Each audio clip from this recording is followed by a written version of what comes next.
بسم اللہ الرحمن الرحیم۔ ناظرین السلام علیکم، میں ہوں آپ کا میزبان صابر شاکر وفاقی دارالحکومت اسلام آباد سے۔ کچھ تازہ ترین اطلاعات ہیں۔ آج کا دن کافی امپورٹنٹ تھا کیونکہ دنیا بھر کی نظریں لگی ہوئی تھیں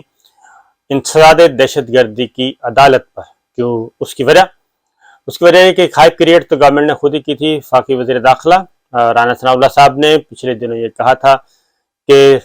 عمران خان صاحب کو گرفتار کیا جا سکتا ہے، اور اس کے لیے ایک اٹیمپٹ تو کی گئی بنی گالا، رات گئے کوئی 2-3 دن پہلے، لیکن وہ اٹیمپٹ کامیاب نہیں ہو سکی، اور اس کی وجہ یہ تھی کہ پبلک ایک تو بہت زیادہ آ گئی، اور دوسرا رانا ثناء اللہ صاحب بھی سمجھدار ہو گئے ہیں۔ انہوں نے بجائے اس کے رانا ثناء اللہ صاحب اور وفاقی سیکرٹری داخلہ اور وزارت داخلہ یوں کہہ لیجیے، وہ کافی سمجھداری کا مظاہرہ کیا، اور انہوں نے عمران خان صاحب کی گرفتاری کرنے کے بجائے انہوں نے یہ ساری چیزیں تو کی، لیکن کوئی بھی انتہائی اقدام نہیں اٹھایا۔ اور رانا ثناء اللہ صاحب نے یعنی کہ وزارت داخلہ نے باقاعدہ طور پہ ایک سمری بھیجی وزیر اعظم آفس، اور ان سے کہا گیا کہ عمران خان صاحب کو گرفتار کرنا ہے تو ہمیں تحریری طور پہ حکم صادر کیا جائے۔ اور اس کی وجہ یہ تھی کہ اگر عمران خان صاحب کو گرفتار کیا جاتا بنی گالا میں، اور وہاں پہ یقیناً ہنگامہ ہونا تھا اور لوگوں نے رجسٹ کرنا تھا، اور پھر کوئی شرارتی عناصر بھی اس میں موجود ہو سکتے تھے، اور ان شرارتی عناصر نے کوئی نہ کوئی گولی یا کوئی فائر کرنا تھا، جس کی وجہ سے جوابی فائرنگ بھی ہو جانی تھی، اور بہت زیادہ خون خرابے کا اندیشہ تھا۔ اور چونکہ یہ ایک واقعہ پہلے سانحہ ماڈل ٹاؤن کی صورت میں ہمارے سامنے موجود ہے، اور کردار وہی تھے۔ دلچسپ بات یہ ہے کہ سانحہ ماڈل ٹاؤن کے وقت جو مرکزی کردار تھے، وہی مرکزی کردار اب ایک جگہ پہ جمع ہیں۔ اور اس وقت شہباز شریف صاحب وزیر اعلیٰ پنجاب تھے، توقیر شاہ صاحب سیکرٹری تھے ان کے، سیکرٹری ٹو چیف منسٹر، اور رانا ثناء اللہ صاحب تھے ہوم منسٹر، وزیر قانون تھے، اور سیکرٹری داخلہ تھے اعظم سلمان صاحب، جو بعد میں وفاقی سیکرٹری داخلہ بنے، اور آج کل وہ پنجاب میں محتسب ہیں، صوبائی محتسب۔ تو یہ سارا سلسلہ ہوا تھا، اور رانا ثناء اللہ صاحب کو اندازہ تھا کہ کچھ بھی ہو سکتا ہے، اور وہ انکوائریز ابھی تک چل رہی ہیں، مقدمات ابھی چل رہے ہیں، لہٰذا رانا ثناء اللہ صاحب نے وہ غلطی، اور وفاقی وزارت داخلہ نے وہ غلطی دوبارہ کرنے کی کوشش نہیں کی، اور کہا گیا کہ ہمیں تحریری طور پہ بتا دیا جائے کہ اور حکم دیا جائے، تاکہ اس کی اونرشپ جو ہے وہ فیڈرل گورنمنٹ یا پرائم منسٹر خود لیں، پرائم منسٹر آفس خود لیں۔ وہ ابھی تک اس کی نہیں آئی، پھر اسٹریٹجی تبدیل کرنے کی گئی تھی کہ چلیں پھر کمرہ عدالت سے گرفتار کرنے کی کوشش کریں گے، کیونکہ احتساب عدالت انہوں نے پیش تو ہونا ہی ہے۔ اور پھر رانا ثناء اللہ صاحب نے بیان بھی دے دیا تھا۔ کل پاکستان تحریک انصاف نے یہ فیصلہ کیا تھا کہ نہیں، ہم ہر صورت میں عمران خان صاحب نے کہا کہ میں کورٹ آف لاء کے سامنے پیش ہوں گا۔ اینٹی ٹیررسٹ کورٹ میں گئے، وہ دہشت گردی کی عدالت میں، انسداد دہشت گردی کی عدالت میں، وہاں پہ گئے، اپیئر ہوئے، اور وہاں پہ انتظامات کافی کیے گئے تھے، وہاں پہ آرگومنٹ ہوئے۔ عمران خان صاحب خود کمرہ عدالت میں موجود تھے، بولنا چاہ رہے تھے، جج صاحب نے انہیں بولنے کی اجازت نہیں دی، اور ان کے وکلا نے ہی گفتگو کی، اور پھر ان کی گرفتاری نہ ہو سکی، کیونکہ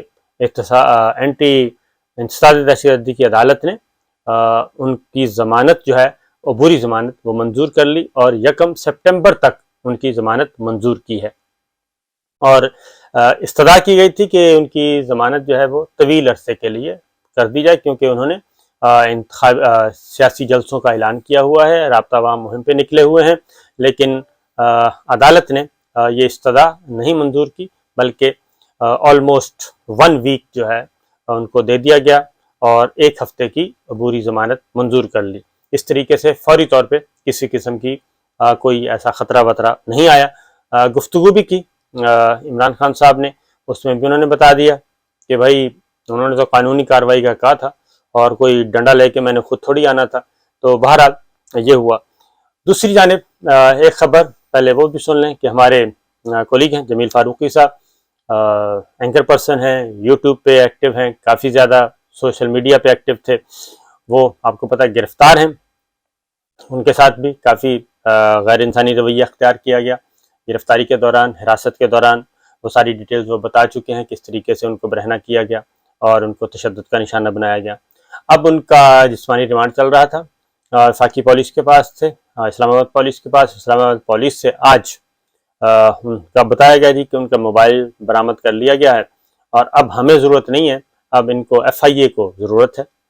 اب کل ایف آئی اے کے حوالے کرنے کی درخواست واپس لے لی تھی، لیکن آج انہیں کہا جائے جی حوالے کیا جائے ایف آئی اے کے، تو عدالت نے یہ استدعا بھی منظور کر لی، اور امکان یہی تھا کہ ان کو ڈسچارج کیا جائے گا، لیکن ان کا معاملہ تھوڑا سا پیچیدہ ہو گیا ہے۔ دعا کرنی چاہیے اللہ تعالیٰ ان کی مشکلیں آسان فرمائے، اور اب وہ ایف آئی اے کے حوالے ہیں۔ کل ایف آئی اے کے میجسٹریٹ کے سامنے پیش کیا جائے گا، اور پھر ان کے مستقبل کا کل فیصلہ ہوگا۔ اب یہ چیزیں ہیں۔ اس کے بعد اگلی خبر آتے ہیں سپٹمبر کافی، ستمبر جو ہے وہ کہتے ہیں کہ ستم گر ثابت ہو سکتا ہے۔ ستمبر میں 2-3 ایونٹ ہونے ہیں، اور جو امپورٹنٹ ایونٹ ہے وہ یہ ہے کہ ستمبر میں نواز شریف صاحب کی وطن واپسی کا اعلان کیا گیا ہے، اور ایک تو مبینہ طور پہ بتایا جا رہا ہے کہ یہاں پہ وہ آلریڈی اوور اسٹے تھے، انہوں نے واپس جانا ہی جانا ہے، اور دوسرا جو ایک اور بات بتائی جا رہی ہے وہ یہ ہے کہ وہ واپس وہ کوئی اور طریقہ بھی اختیار کر سکتے ہیں، ان کا یہ ایشو نہیں ہے کہ وہ کسی اور ملک میں بھی جا سکتے ہیں، وہ کسی مڈل ایسٹ کے ملک میں بھی جا سکتے ہیں، لیکن وہ پاکستان ہر صورت میں جانا چاہتے ہیں، اور اس کی وجہ ہے کہ ان کی پارٹی مسلم لیگ نواز جو ہے، اس پارٹی کا بھی تقاضا ہے کہ اب آپ واپس آئیں، کسی بھی طریقے سے واپس آئیں، اور واپس آ کے اپنے پارٹی کے نظم و نسق اور پارٹی کی قیادت سنبھالیں، اور اگر آپ نہ آئے اور آپ ایبسنٹ رہے تو پھر پارٹی جو ہے وہ ہاتھ سے نکل جائے گی، اور جو پارٹی کا بیانیہ ہے، یعنی کہ مریم بی بی کا اور نواز شریف صاحب کا، وہ بیانیہ جو ہے وہ دم توڑتا جا رہا ہے، یا اس دم کو اس بیانیے کو پارٹی کے اندر ہی کل کیا جا رہا ہے، اور اس کے تانے بانے وہ کہہ رہے ہیں کہ جی چونکہ شہباز شریف صاحب اس وقت حکومت میں ہیں، پرائم منسٹر ہیں، اور کابینہ سب کچھ بنائی ہوئی ہے، تو وہ پریشر جو ہے اس طریقے سے آپ کی غیر حاضری میں جو ہم کرنا چاہتے ہیں وہ ہو نہیں رہا، اس لیے آپ کا پاکستان آنا اور پارٹی کی قیادت سنبھالنا بہت ضروری ہے۔ اس کی وجہ کچھ بتائی جاتی ہے کہ کچھ گروپس جو ہیں، یعنی کہ جو سمجھے جاتے ہیں کہ نواز شریف صاحب کے بہت کلوز ہیں، مریم صاحبہ کے بہت کلوز ہیں، ان کو لفٹ نہیں کروائی جا رہی، اور ان کو ذمہ داریاں نہیں دی جا رہی، اور شہباز شریف صاحب جو ہیں وہ معاملات اپنے ہاتھ میں لیے ہوئے ہیں، اور لہٰذا یہ معاملات خراب ہو رہے ہیں، اور جو ہم چاہ رہے ہیں، جس طریقے سے چاہ رہے ہیں وہ نہیں ہو رہا۔ لہٰذا اسحاق ڈار، ایک اور بھی اشارہ ملا، اسحاق ڈار صاحب کی آج ایک پٹیشن تھی، اپیل تھی سپریم کورٹ آف پاکستان میں، اور ان کو اشتہاری قرار دیا ہوا تھا، تو اس کے سپریم کورٹ پہنچے ہوئے تھے، تو وہاں پہ باقاعدہ طور پہ ارلی ہیئرنگ کے لیے یہ درخواست لگوائی گئی تھی،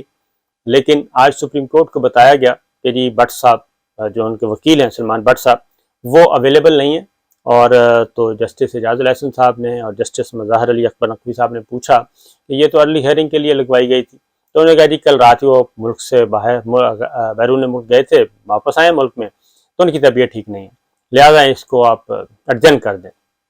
وہ ڈیٹ ان آفس ہو گئی ہے، تو ڈیٹ ان آفس 2 ہفتے کے لیے انہوں نے کہا تھا مؤخر کر دیں، تو ڈیٹ ان آفس ہو گئی ہے جب بھی بٹ صاحب، سلمان بٹ صاحب، تو اس میں بھی یہ ایشو شاید نہیں ہے جو بتایا گیا عدالت میں،